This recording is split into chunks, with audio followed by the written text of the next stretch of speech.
వాళ్ళు అసెంబ్లీలో మద్దతు చెప్పారు, బయటికి పోయినాక తోక జాడించారు. డిక్లరేషన్లో చెప్పారు.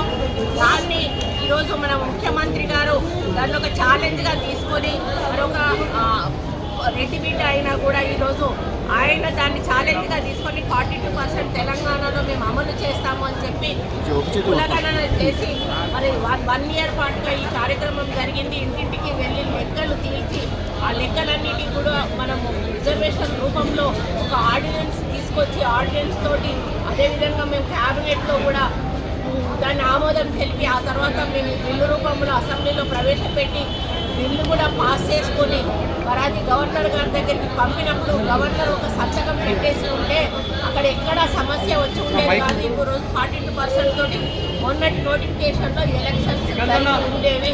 కానీ ఇదంతా కూడా బీజేపీ డ్రామా వల్ల మొత్తం తల్లకిందులైపోయింది. బీసీల ఆశలన్నీ కూడా అడియాశలు అయిపోయినాయి.